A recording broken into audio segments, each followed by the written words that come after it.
Hey Psych2Goers. Our videos that focus on taboo subjects like sex are meant to highlight issues that people might struggle to speak about with friends or a therapist. While we always recommend that people discuss the things that are weighing on them with a professional, we also understand that sometimes before seeing a therapist, you need to realize that your feelings and concerns are valid.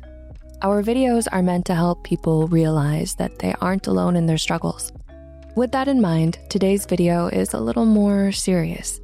The goal of this video is to hopefully provide some answers as to why you or your partner may behave a certain way with regards to sex. We will be discussing different types of sexual trauma, so consider this a content warning. Your value does not change. People who have been sexually abused by their partners or family members may have been taught through their abuse that their value is tied to their sexuality. Often, abusive partners will be emotionally manipulative to make you feel obliged to offer sex even when it makes you uncomfortable. This can happen when there is a power imbalance in the relationship where the victim is dependent on the abuser or the victim is a teen and the abuser is an adult. It's important to know that despite what anyone tells you, your value towards society, the people in your life, and most importantly yourself, is not tied to your sexuality. Whether you have lots of sex or none at all, that is up to you. This is an important idea for abuse survivors to internalize because researchers have found that abuse victims, especially those abused in childhood, tend to be abused again later in life. Sexual abuse can cause victims to have lower self-esteem and poorer sexual adjustment, which leads them to more high-risk sexual scenarios.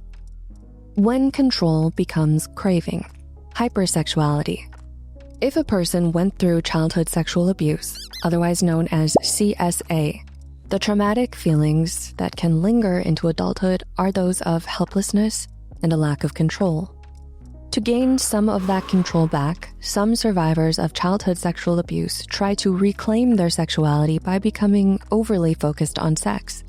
Childhood consists of many phases, so the age of a person at the time of their abuse plays a big role in how they develop into adulthood and how they handle their trauma.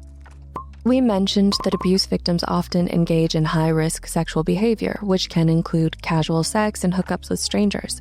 A 2021 study confirms the link between nymphomania or sex addiction. Other factors that can influence victims are their gender and their relationship to the perpetrator. Depending on your experience and the way you process trauma, the opposite can happen. When sex feels unsafe, sexual aversion. For CSA victims who were abused by blood relatives, particularly the biological father, sex understandably loses its appeal. But sexual aversion doesn't just occur in CSA victims. It's an under-observed phenomenon that sexual abuse can be perpetrated by lovers or partners rather than just strangers or vague acquaintances. No means no, and that goes for everyone. Being in a relationship doesn't guarantee sex whenever or wherever. Sometimes a relationship can leave you feeling really weird and uncomfortable about sex. Perhaps your boundaries weren't respected, or your feelings on the matter weren't always considered. Maybe when you said no, your partner made you feel guilty or as though you owed it to them. And so you went along because it's easier than the alternative, which could be them leaving or worse, violence. It's understandable that moving forward, you feel a lot more reserved and a lot less enthusiastic about sex. Aside from aversion, sexual abuse, whether in childhood or adulthood, can lead to other conditions that can negatively affect your sexual satisfaction, like vaginismus and sexual non-communication. They don't see what you've been through. Sexual trauma is a difficult thing to deal with. It doesn't change the fact that you still need love, you still need to be looked after, and you still need intimacy. So when you enter new relationships, it may be difficult to communicate all of these complicated feelings around sex. It's a lot for anyone to handle. When your partner reaches out for you and you nervously turn away, they may worry that you aren't interested in them. They may not understand all of the nuanced ways your previous relationships or your childhood have affected you. Unfortunately, victims of sexual abuse are likely to end up with people who share characteristics of their abusers, like aggression or alcoholism. In general, long-term intimate relationships can be difficult for victims. To help with trauma, improve your self-esteem, and gain a better understanding of your sexual self, seeing a mental health professional could be vital. And this can be challenging, not just because therapy can be expensive, but talking about this kind of trauma can feel impossibly difficult.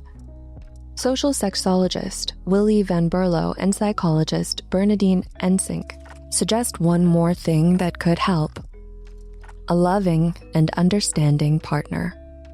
In a world full of so much hurt, it may feel like a far-fetched solution, but everyone is worthy of love, including you, and there are still wonderful people out there. We hope this video is the start towards an understanding that it's okay to want better for yourself, and it's okay to expect better from the people you love. Sex is a type of communication. Just like we use our words to express love and tenderness, we can do the same with sex. But sadly, sex can also be used to express selfishness and hate, the effects of which can hurt for a long time. But there is always hope. Thank you so much for engaging with our videos and for your bravery to show up and sharing your thoughts and feelings with us in the comments.